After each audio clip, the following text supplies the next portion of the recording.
This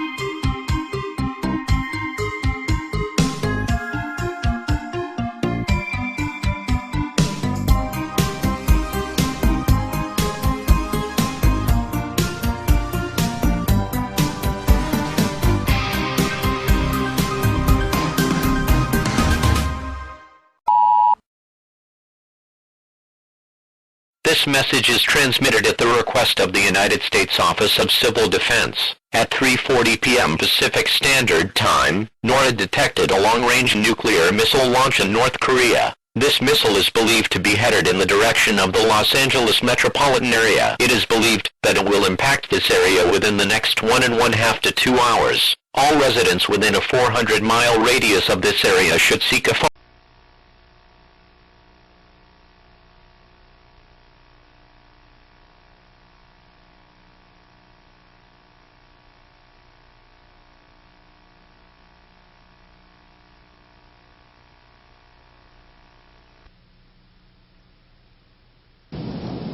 Good day. I'm Colonel Jerry Morlock, the Director of the Combat Studies Institute.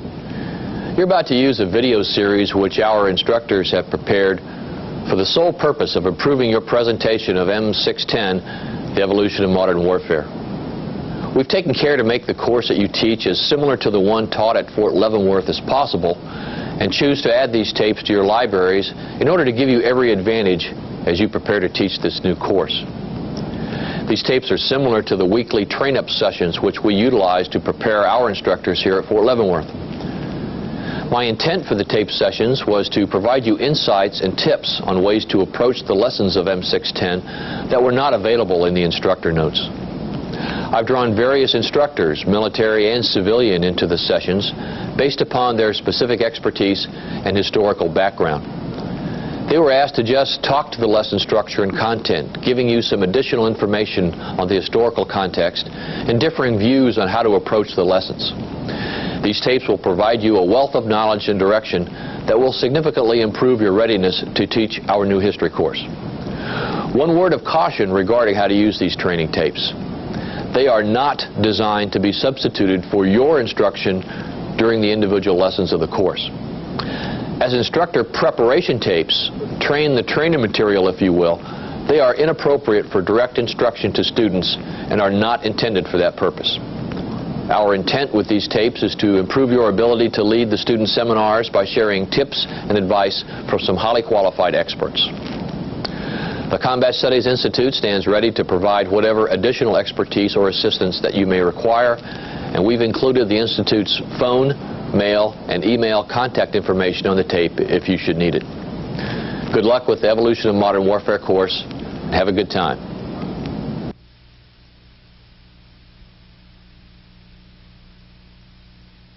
Okay, my name is Larry Yates, and this is Lieutenant Colonel Bill Bassett. We're both from the Combat Studies Institute, and this is a lesson on the Cold War. And our purpose here is, one, to provide you some information that's not in the readings, thus to give you a little more depth than the students will have in doing the readings, and also provide you with some perspectives you can use in teaching the class, and some tips on how to go about teaching this particular lesson. It's not an easy lesson because it's mainly providing context. There's no war to look at. There are no battles to analyze.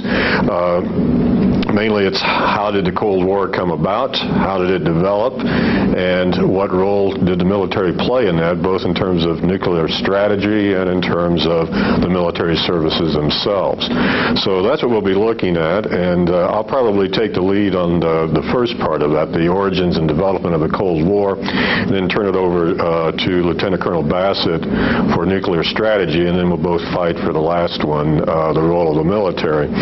So the Cold War, one thing that you probably know yourself, whatever, assuming, let's say I'm talking to someone in their mid-30s, you missed most of it. And your students definitely will have missed most of it. Many of them will have been born, what, after the Cuban Missile Crisis, 1962, or right about that time, maybe a little before. They're not going to remember it. And given the fact that the Cold War started around, some say 1945, 1947. That's a fairly good stretch of history that's simply not in their memory bank. They became aware probably of the Cold War sometime in the 70s or toward its last phases in the 80s. But there's a long history there, and the Cold War goes through a number of permutations and phases, and I just want to go over those briefly. But before I do, might just suggest to you that to get the discussion started, you might ask the students what they think of when the term Cold War is used, and just see what sort of answers you get, not only in terms of their own personal experience, but just what was their concept of the Cold War. Generally, it boils down to something about the free world versus communism, and that's fine, but is a good general description, but it's somewhat simplistic. And what I hope to do here in a few minutes is to give you a little more detail than that, and also a little more detail, a little more interpretation than you get from your reading. So, to look at the traditional school of thought about it, the Cold War was the U.S. response to communist expansion. Initially Soviet expansion at the end of World War II and in the months and years following that conflict.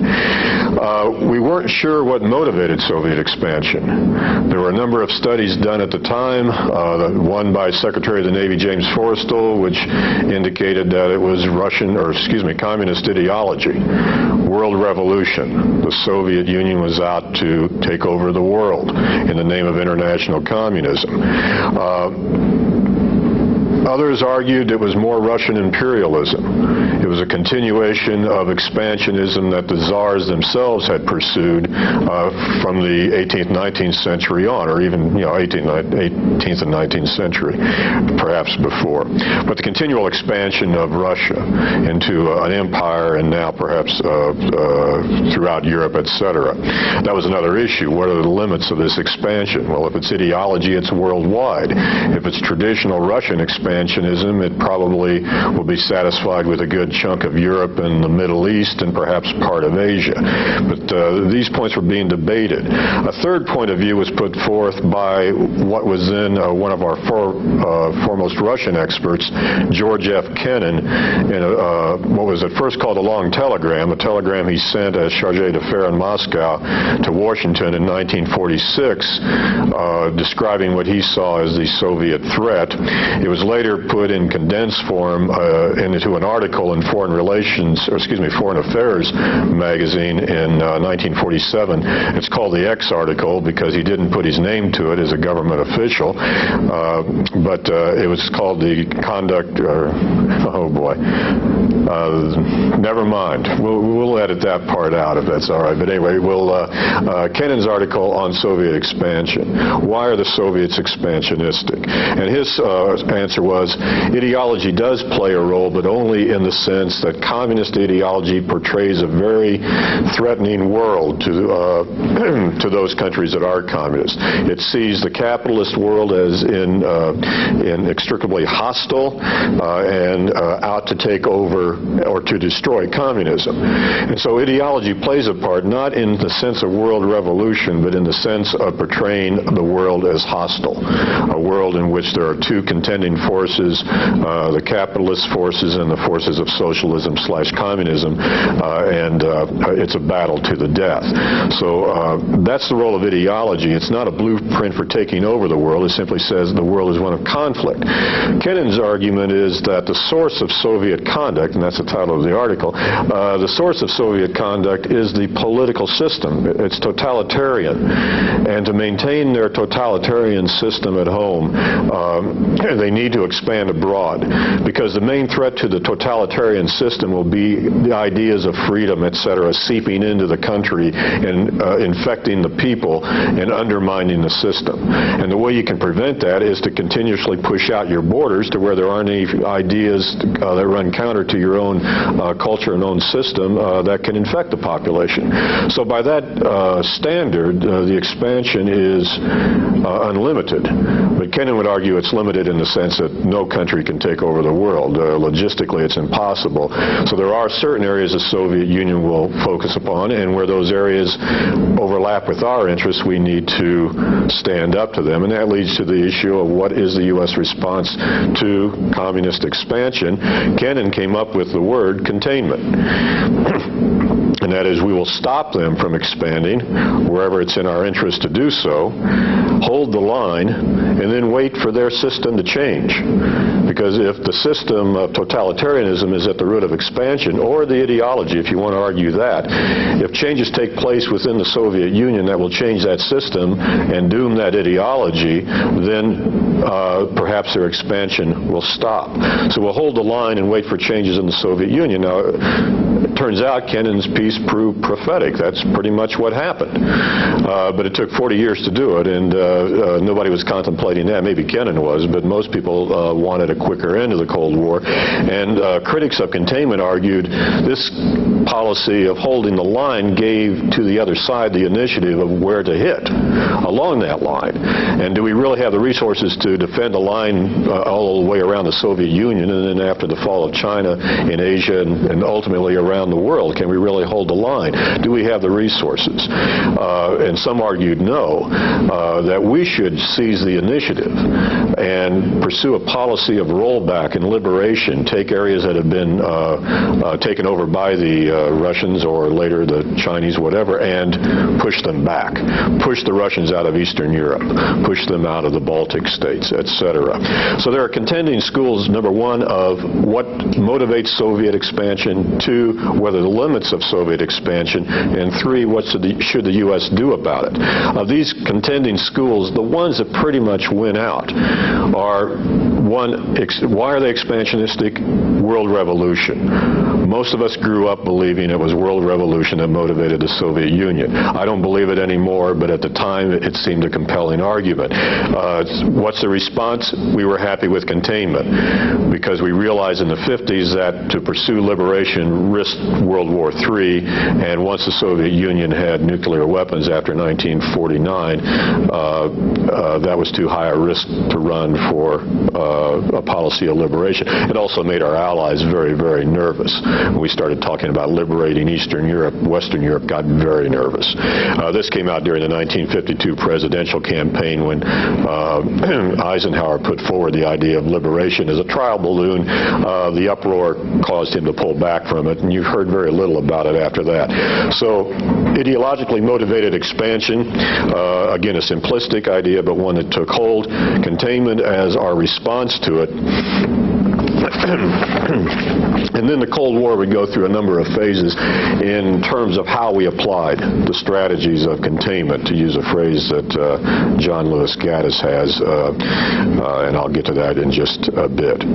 Now, that's the traditional or orthodox school. There's one other, it needs to be mentioned, the revisionist school that existed before the Vietnam War, but came into its own during Vietnam and has persisted since, because it did raise some good points, although many of its more extreme points have been shot down. The revisionists would argue that the U.S. is responsible for the Cold War, that the Soviet Union may have a universal ideology, but so does the United States. We think of freedom and democracy as applicable throughout the world, and we've done our part to extend it, just as we have our economic system of capitalism. So who's universalistic? Both sides were. We were in a position to be more aggressive, however, after World War II, and as a result, we caused great concern within the Soviet Union, where Stalin was looking out for Soviet security concerns vis-a-vis Western Europe. In other words, a revived Germany could come and do what Germany had done twice already in the 20th century. It could march across an open plain right into Russia. And also Napoleon had done it in the 19th century. There's no natural barrier there to stop them. So some revisionists would argue Stalin's main concern was to get that barrier. If there's not a natural barrier, he'd create a political one by satellitizing, or at least establishing as spheres of influence, the Baltic states, Poland, Eastern Europe, the Balkans. And that would be his buffer. Having friendly governments there, and then as time goes by, the satellitization of those countries and the presence in all but Yugoslavia and Albania of the Red Army. So the revisionist version is we're the ones that are aggressive, and the Soviet Union is more defensive-oriented, and we provoke them. They have to respond, and thus the Cold War. With the end of the Cold War, Soviet archives have opened up, and we see that the revisionists have some points. The United States certainly had a universal ideology. We were certainly aggressive in pursuing it, but the Soviet Union bears much of the responsibility for the Cold War. Stalin was looking for opportunities to expand and did. So those are the certain interpretations that give a little more depth and perspective to the lesson than what you would get out of Addington and Wegley alone. The Cold War, as I said, developed through certain phases. We can look at this in a number of ways, and I'll do this very quickly, or as quickly as I can. One would be to look at how containment was applied. And this relies on to some extent on John Lewis Gaddis's strategies of containment, which is out in book form. There's an article he wrote with that title for National Security Journal, and there's also a short version that we use for one of our supplemental readings. If you would like that, give us a call and we will mail you copies. I think I can say that. Somebody's going to have to do it, not me. But give Sam Lewis or Jim Martin a call. They'll be happy to mail you a copy of John Gaddis's article, Strategies of Containment. I'll go over it very briefly here in some respects, but looking at U.S.-Soviet relations before World War II, generally they were hostile. At the time of the Bolshevik Revolution, the United States did intervene militarily in Russia during their civil war.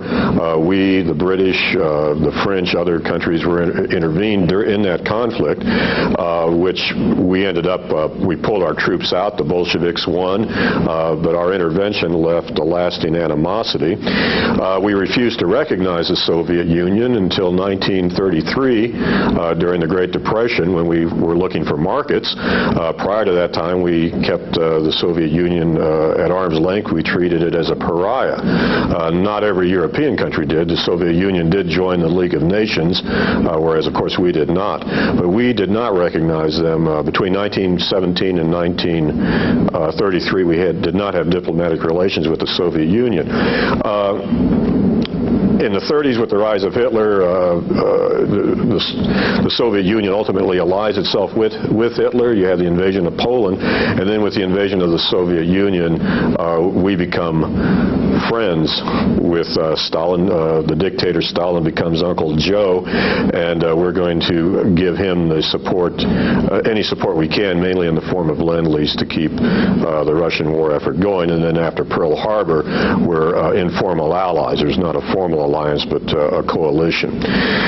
During the war, President Roosevelt hoped that once the war was over, the Soviet Union and the United States would cooperate for world peace. And he believed that this was possible because his argument was what motivated Stalin was the way we had treated Russia in the past. Russia was a malign giant, and if Roosevelt could convince Stalin that relations with the West could be good, that Stalin would come around and cooperate and work with us for world peace. Roosevelt died in April 1945. At the time, the Soviet Union has overrun Poland, Eastern Europe, and the question is, what kind of governments will these countries have? Will Stalin impose communist-led governments? There are indications that he will. He's not allowing free elections in most of these countries. And when Harry Truman becomes president on Roosevelt's death, there are many advisors who go to him and say, Roosevelt had it wrong. Russia is not a malign giant, it's a world bully. It will strike out, it will expand wherever it can unless you stop it. And if you stand up to it, however, the Soviet Union will cooperate. But first you have to stand firm. And Truman does. Throughout 45, 46, there are a number of issues on which the United States takes a tough stand. But it doesn't stop the Soviets. They continue to push their advantage in Eastern Europe and try to go into the Near East. And this leads to a reevaluation with the studies I mentioned previously. What are they after? Debate over that. But the bottom line was they are expansionistic. They're not going to cooperate. They're our rival. They're our opponent, maybe even our enemy, and containment was a response to that. Initially, containment from 47 to 49 is implemented in Europe with the Truman Doctrine of 47, aid to Greece and Turkey, where we saw a communist threat. There was a civil war in Greece. The communists being on one side, we will help the other side. In Turkey, there was pressure on Turkey to give up a couple provinces to the Soviet Union and to share the control of the straits into the Black Sea and the Mediterranean. Into the Mediterranean. We gave support to Turkey to stave off this Soviet pressure. Then the Marshall Plan of 1948, which is economic assistance to Western Europe in general, to get it on its feet, and then NATO, which originates in 48, and the treaty is signed in 49. We're committed to the military defense of Western Europe. So by 1949, containment has been extended to Western Europe. The line is fairly clearly drawn. One exception, Berlin, which is on their side of the line. We have an enclave there. But aside from that, the line is fairly clearly drawn. In from 50 to 53, 54, containment is expanded or extended to Asia. After the fall of China, the war in Korea, we're in the process already at that point of getting a treaty with Japan. By the end of the war in Korea and the following year, 1954, we have alliances, actual alliances now, with South Korea, Taiwan, or previously Formosa, Taiwan, the Philippines, Australia, New Zealand, Japan, did I mention Japan? And then in 54, the Southeast Asian Treaty Organization, CETO, which become controversial in Vietnam. So containment has extended to the Far East. And then in the mid-50s, with the rise of Nasser and in Egypt, and pan-Arabism and Arab radicalism, and the attempt of the Soviet Union to take advantage of that, containment is extended to the Middle East as well. And what you see is the gradual extension of containment into a global policy. And so you can look at the Cold War in terms of the phases of containment. You can look at it in terms of the arenas being fought over. From 47 to 53, it's the Eurasian landmass, and after that, it's the Third World. In the mid-50s, the communist states, mainly, or the communist leaders, mainly the Soviet Union and the People's Republic of China, began to try to gain influence, if not dictatorial control of, at least influence in many of the underdeveloped and anti-colonial countries of the emerging Third World. And this causes us great concern. You can't stop that militarily. It's an economic and ideological approach. Military barriers won't help. So that, and from 55, really, or the mid-50s and into the 80s to the end of the Cold War, that's really the arena of the Cold War, the Third World, the periphery, not the Eurasian landmass. That's pretty well taken care of. There are a few Berlin crises, but that's wrapped up under Nixon. We reach an agreement, an accord over Berlin.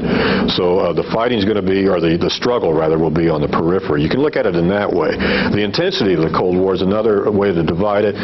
From 48 to 62, every year you've got a war scare, beginning with the Berlin blockade, ending with the Cuban Missile Crisis. I grew up, when I was a kid, every year there was a threat of a nuclear confrontation. That's a heck of a way to grow up. After the Cuban Missile Crisis, that drops off precipitously.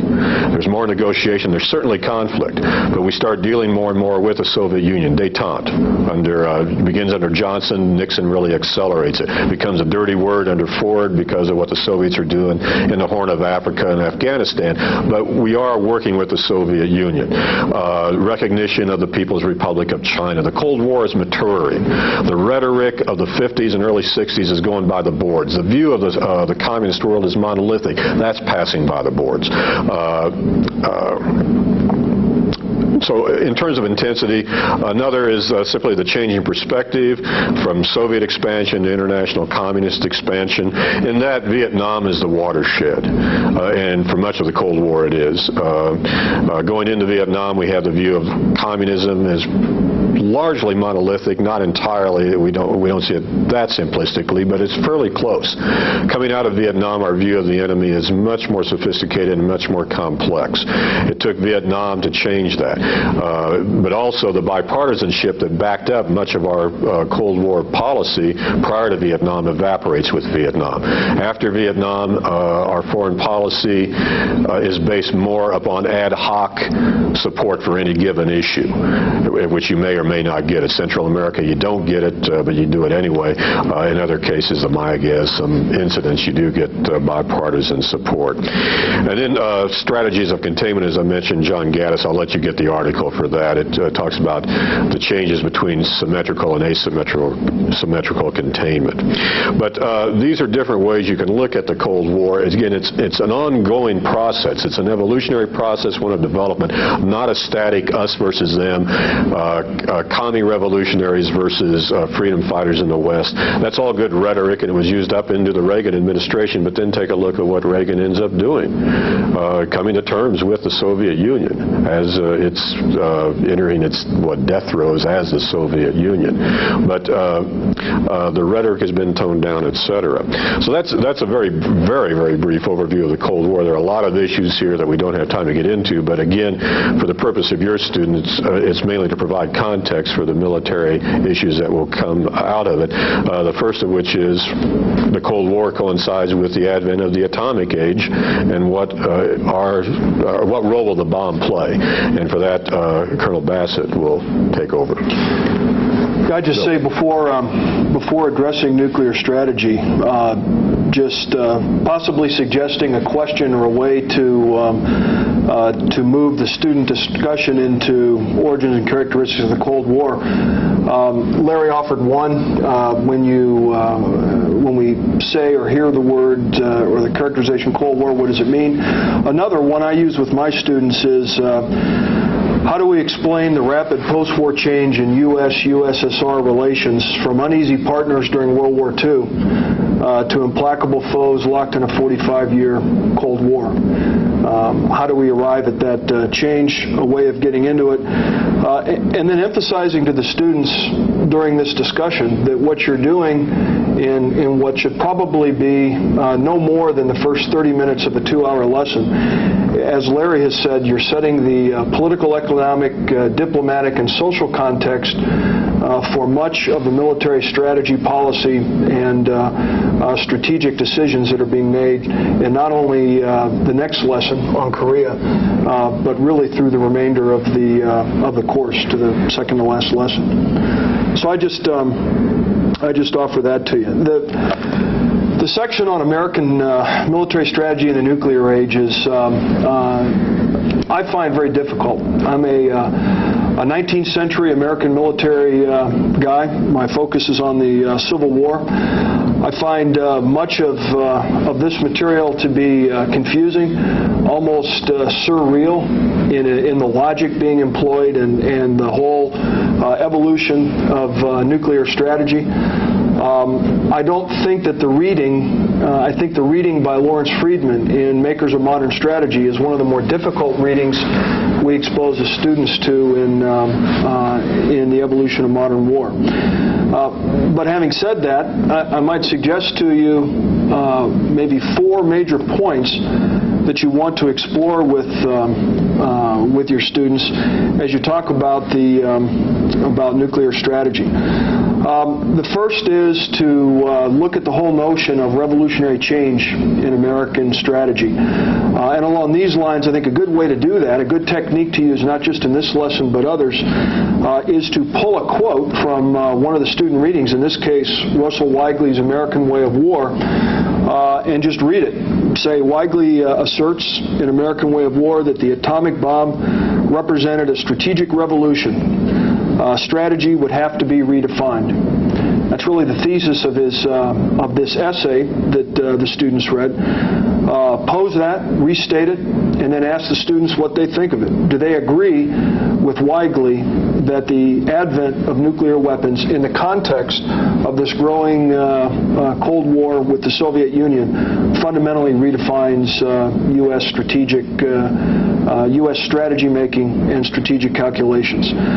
That's good for a good 5 to 10 minutes of discussion. I think the other thing you might want to do in this block is look at the inherent difficulties and maybe some of the general characteristics of framing military strategy in the nuclear age. And along these lines, another technique, maybe a pedagogical technique that I'd suggest to you, one in addition to using an author's quotation, a quotation from an author, is to throw a slide on the screen behind you with a nice pithy quote from a contemporary participant, and then ask them what they think this means, or use that as a means of generating discussion. And I think there are 3 that I've identified and use in my lesson here in the college. The first being a quote from Harry Truman in 1949,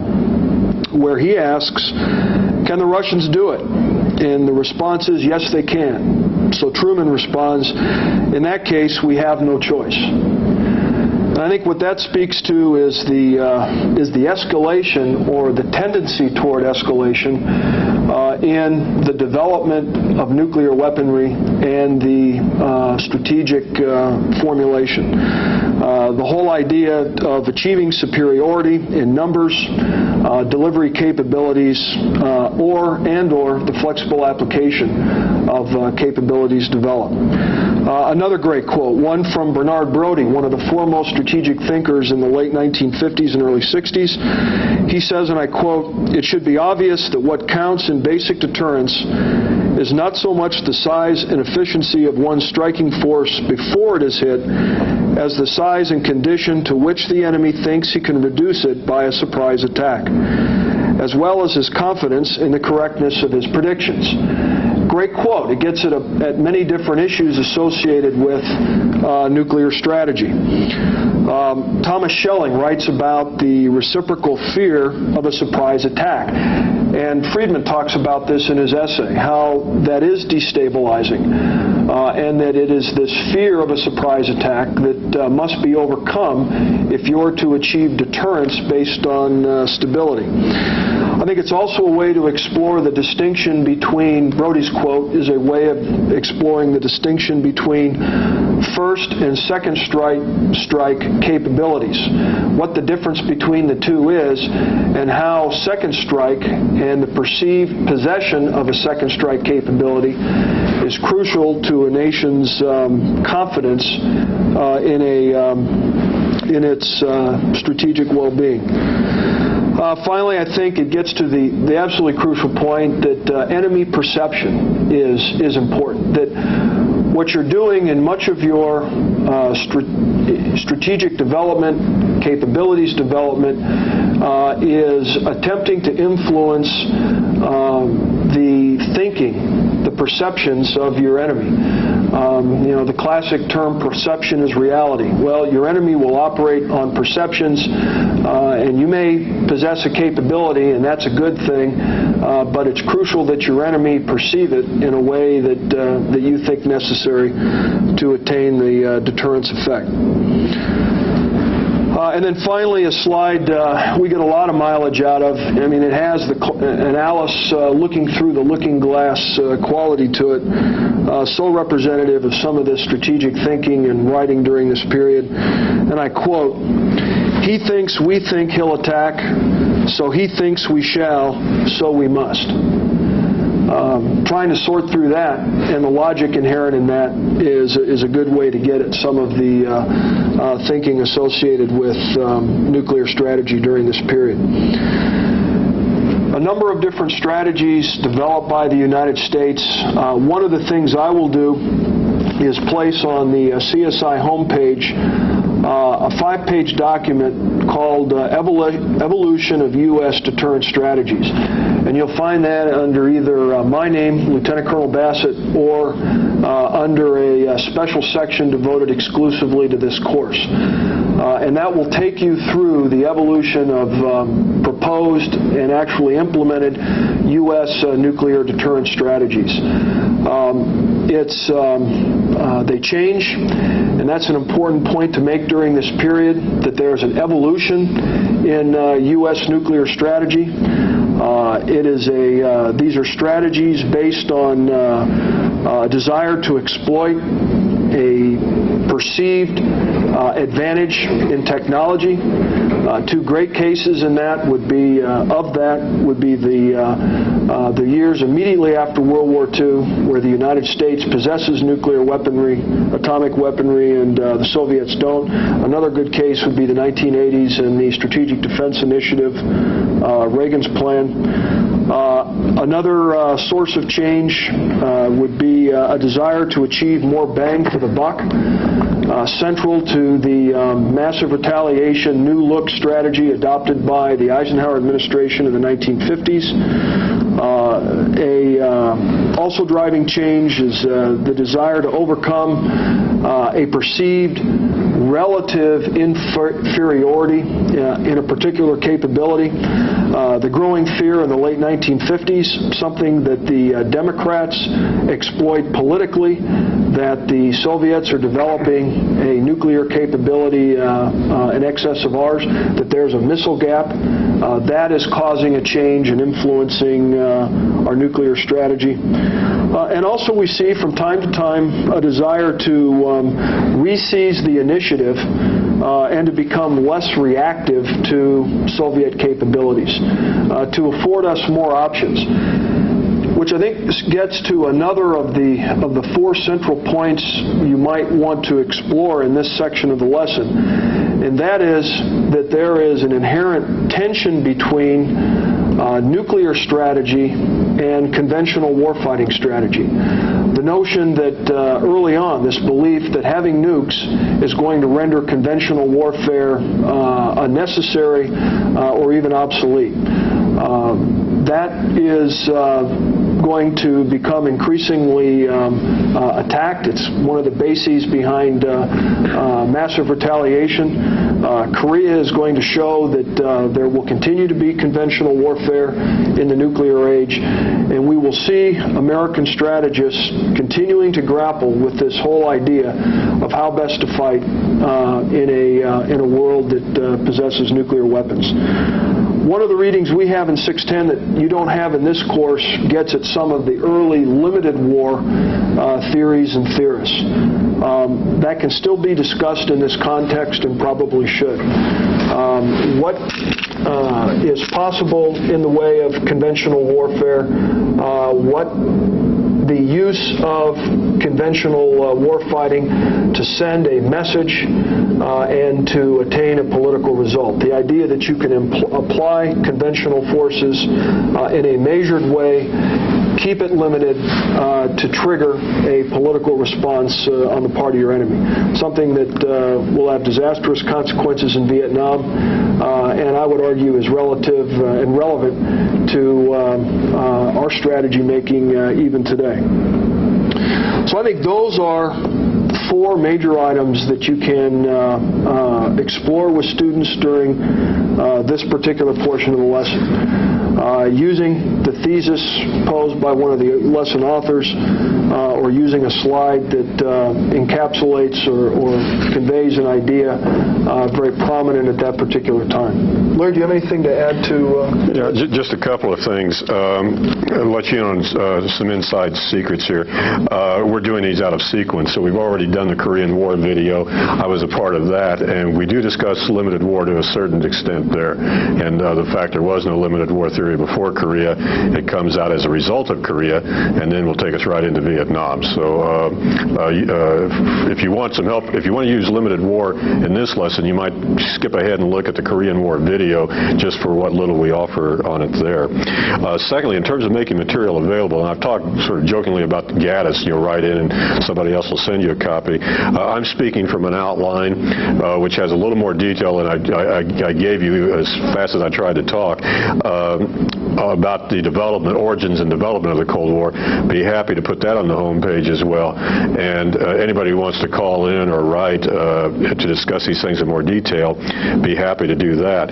But bottom line, I would suggest not only looking at this outline, but the Gaddis article I mentioned, and getting that as an overview for the Cold War, and the Ken and X article, which is in, I think it's June or July issue of Foreign Affairs, 1947. It's a famous article. We have copies of it here too. We can send it to you along with Gaddis. But those materials will be available, and I think would be helpful in drawing together some of the points I made earlier on, and you as well. Okay. The point about perception, I think, is critical. We find it in the case of the Korean War. We talk about it in great detail during the video there, how we misperceived, or they misperceived, our view of Korea to the point where they thought they could intervene without any U.S. response. They found out they were wrong. We misperceived how sensitive they were about us crossing the 38th parallel. I mean, that's just at the conventional war level. You escalate up to nuclear strategy, perceptions have very dire consequences. And what you were getting at with that statement about we think they will, they shall, et cetera. If you want to see this on video, go rent World War III with Rock Hudson and Brian Keith, because that's exactly the way the world would go. It isn't that a madman would push the button. It's that one side thinks the other has to attack, and therefore we have to push the button. The other side, knowing that they're about to do that, they have to push it, even though neither side wants to. Figure the logic out. The logic is there. It's very logical. Fortunately, we never got to that point. We came close in the Cuban Missile Crisis. A book I looked at last night indicated Khrushchev was ready to use nuclear weapons to defend Cuba if we invaded. We came within 2 days of invading Cuba. Very close. But this whole idea of perception is reality. It's not what the other side actually thinks, is what you think they think is critical. Many of the history lessons we give, we're assuming we know what the other person thought, et cetera, et cetera. That's generally not the case. Oftentimes we didn't have a clue any more than they had a clue about what we were thinking, and that makes for a very dangerous world.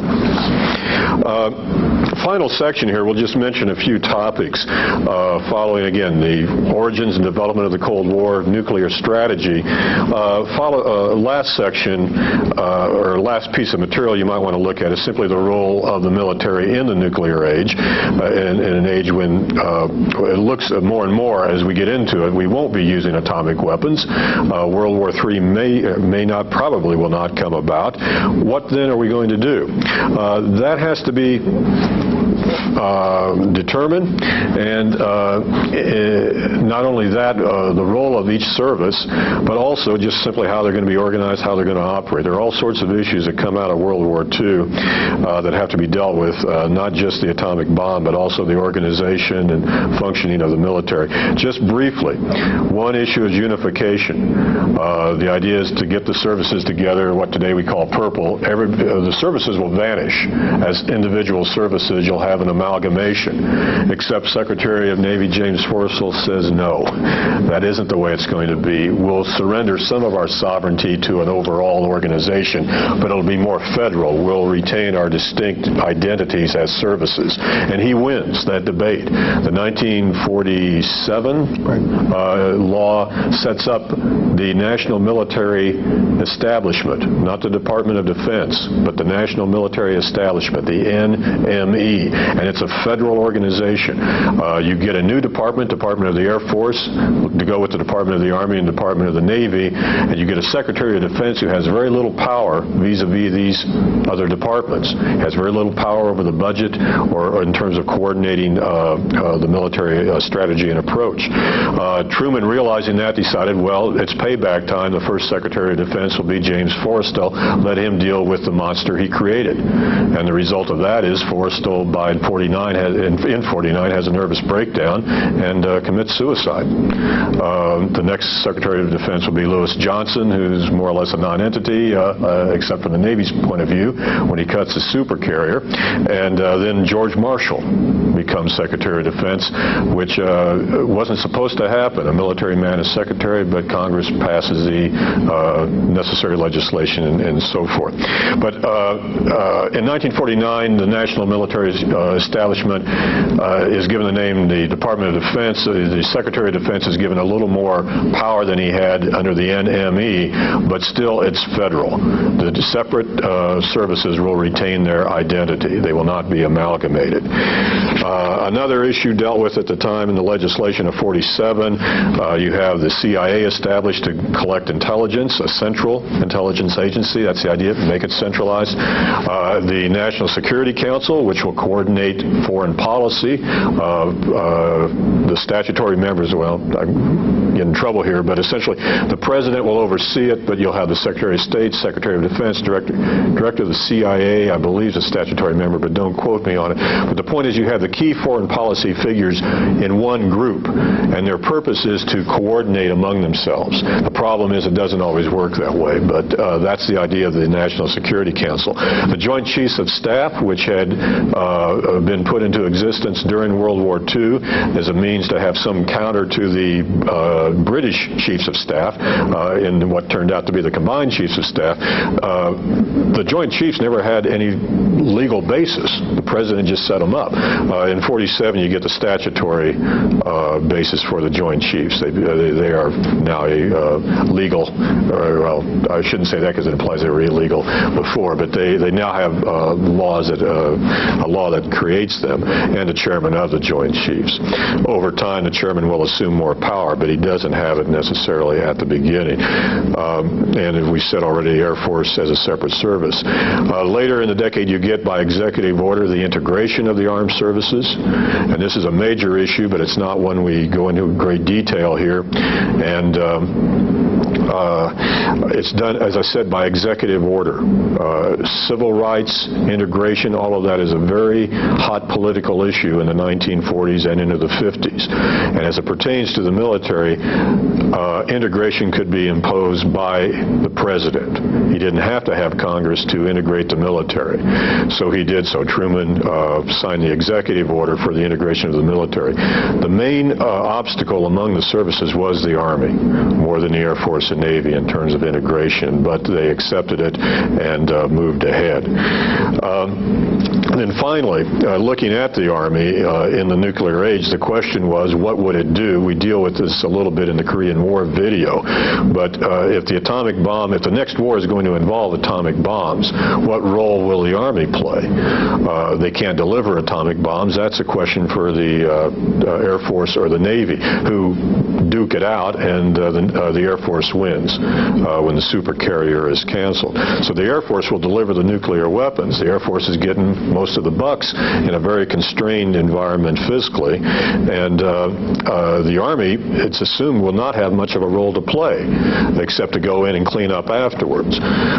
Korea comes along, and that changes. You have a limited war. We're not going to fight World War III over Korea. We're not going to allow nuclear weapons to be used. But on the other hand, we will have to fight for it, and that's the job the Army has to do.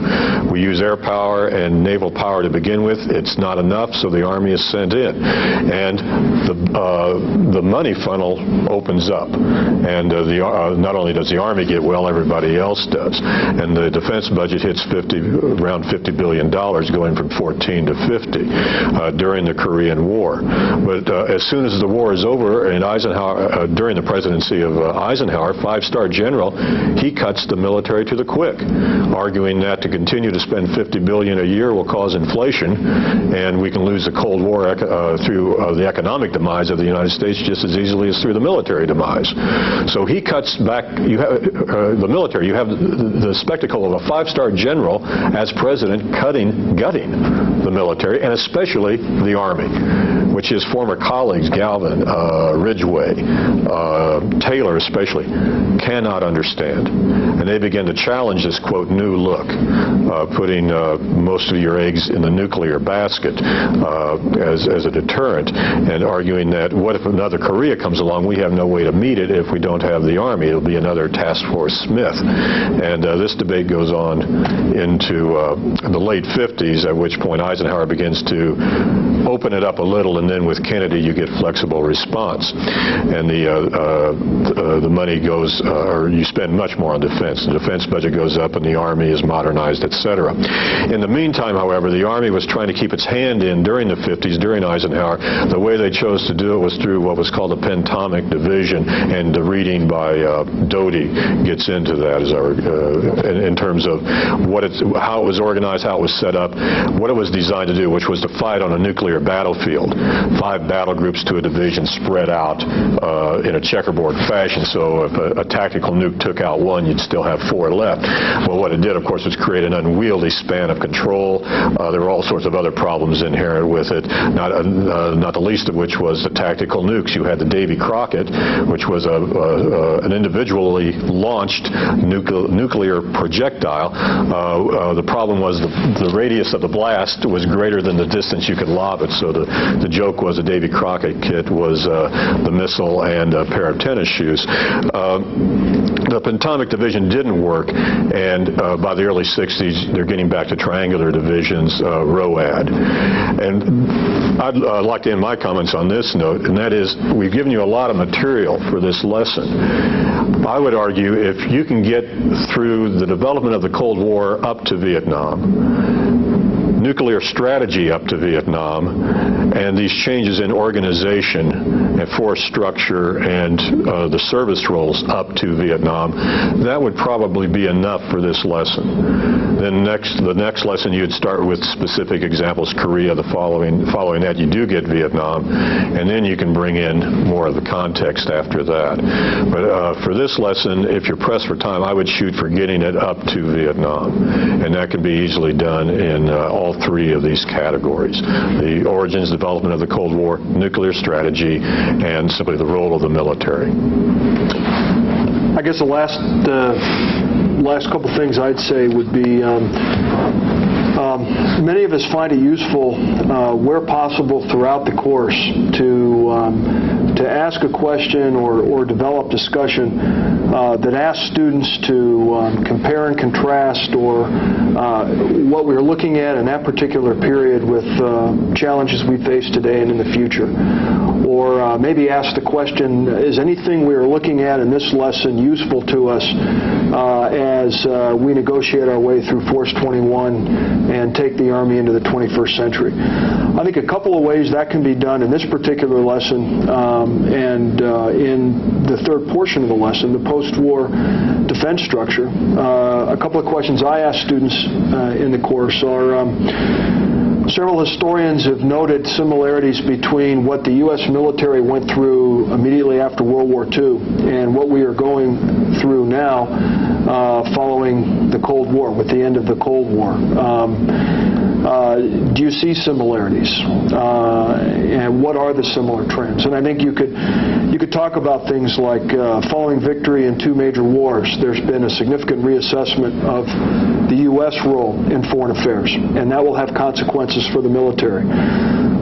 U.S. with a significant technological advantage, if maybe momentary. In the case of post-World War II, the nuke, today, all the talk about information age technologies and the advantages that'll afford U.S. forces. Then as now, a reassessment in service roles and missions, a number of purple initiatives to make us more joint and more interoperable.